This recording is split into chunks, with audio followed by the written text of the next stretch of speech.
Hey everyone, Cal here. Hope stuff's good. I'm doing a loose series of not entirely ridiculous tutorials titled How to Draw. I know, very creative. I'm known for that. I'll give a basic introduction to the principles of art that I think a loose comprehension of will definitely contribute to the improvement of your work and visual ability, as they have for me, as well as delivering more insight into my own personal process and use of these principles. Eventually, I'll give insights into my animation process. Feel free to watch if you're interested. If not, well, too bad. Nah, just kidding. You can learn some good stuff, or just stick around, man. I'd appreciate it. I'll tell you how to go from being a noob to being, well, just a little better, and expose you to the foundations of any good art practice, so you can create awesome art and animations just like I do. I want to say that creating art is a very personal experience. There's no exact right way to do it, but I do believe strongly that what delineates the more competent from the rest is their awareness of some formal art knowledge and principles. Or at least knowing these things gives you a good opportunity to improve and can support your art. I think most people aren't even given an opportunity to be exposed to these things, and it stunts their art. That just kinda sucks. But not to worry, if you are one of those people, today you will be stunted no more. Or well, it's likelier you won't be. I think there's this unmentioned misconception as well that formal art education is usually used to train for the more streamlined avenues of art, like classical painting or life drawing, but the principles used here also contribute to the accomplishing of any domain of art. These really are the foundations of any good art practice. Alright, so enough of that JRPG lore dump, we can start. So, how do you draw? How does one execute the process of drawing? Well, as you might know, you can draw on paper, usually with a pencil. Or you can use digital means to creating art. Usually, this includes a drawing tablet.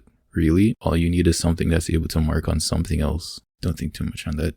I used to do traditional art, but I think for me a Wacom works and is just more efficient than pencil and paper. These are the two major approaches to creating art, and likely not the only. Personally, I think doing art digitally is better than traditional methods. It's just more efficient and convenient. I like that it allows me to undo mistakes as well. I accept myself. Regardless of your selection of tools, the two principles you should think of when drawing are gesture and structure. Oh, not that kind of gesture. My bad.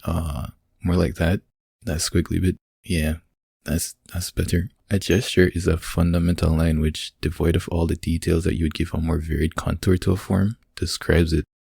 If that was too hard, I'll say it more simply. It's just a line that describes a part of what you're drawing, reduced to its simplest description.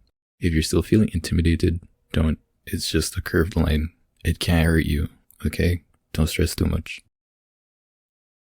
For example, with this arm, the gesture describes the right side. If you drew it as it was, with all its portions like the muscles, it would give you a more varied contour to describe the arm, with it curving over the deltoids and the biceps and all the muscle groups of the forearm, and it would result in a line that's a bit more complicated than your typical line. Complicated isn't bad, but we don't want to start there.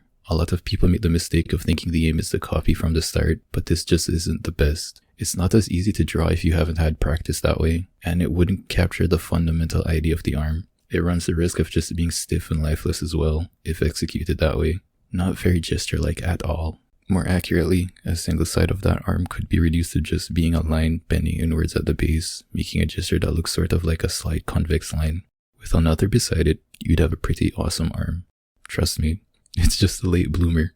It also makes your drawings more alive, communicating fluidity with its curve. Straight lines don't make for good gestures, not unless you want things to look stiff and lifeless. There's a reason they're used for buildings and inanimate objects, but not for the alive stuff. That alive part is important because usually in art we're trying to make things look as close to alive as possible. It goes back to the 4 theories of good art, with it supporting imitationalism, the idea that good art imitates reality.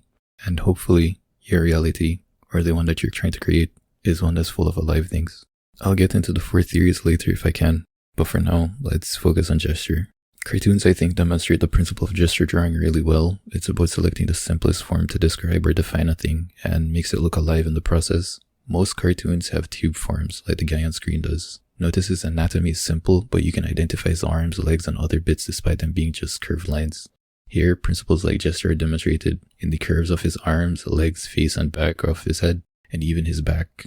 Even his fingers are all fluid, curved lines. It makes him look alive despite being static on our screen. He's not dead inside. Like me, structure really just comes down to things being placed in space. It's also about communicating volume and position of that volume in an area. Three-dimensional shapes like squares have volume, which their dimensions contribute to. Here you can see that each rectangle or square gives you an idea of the space they're in. Each added one changes your perception of that area. Initially, they might have seemed flat on the floor, then some were floating, or others the impression the floor was deeper.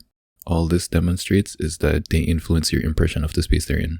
Structure also contributes to perspective, with the selection of what dimensions are revealed giving you an idea of where you're viewing these shapes from. Understanding structure is important as it'll help you with properly placing things in space. Our guy from before has a lot of structure. Just look at his arms. The tubes I talked about before aren't just flat gestures, but dimensional shapes that define and describe his arms and legs and give him volume. It helps him to look like he's standing somewhere, like the blank background isn't really blank, but a wide, flat, white space. Back to my point on structure contributing to perspective, look at these two dudes. They look like they're positioned somewhere on top of tall buildings with clouds in the background.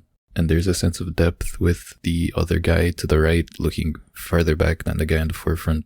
We could reduce them to being simple shape depictions. Boring, yeah, and not alive picturing them this way. But it does the important task of demonstrating perspective through structure. We can clearly see we're supposed to be looking up slightly at these guys, as if a camera was placed just a bit below them, with the dimensions of the rectangles that we see showing that in conjunction with gesture, this is what creates the very alive-like scene with the two guys. Well, 1. Both gesture and structure come together to create good art. Well, that's that. These two principles, simple as they might be, really are what you need to start improving your art. However, no amount of theory could substitute for effort, so if you really want to improve, you'll just have to draw a lot. Even an awareness of these things won't automatically make you better, but you should definitely be incorporating these things into your drawings, and to explore them in your own time even. I'll be going more into detail into these two principles in subsequent videos, showing my own personal use of them in my own process, so stay tuned. I hope this video was insightful and helpful to you to some extent. Check my Patreon, link in bio, and the description.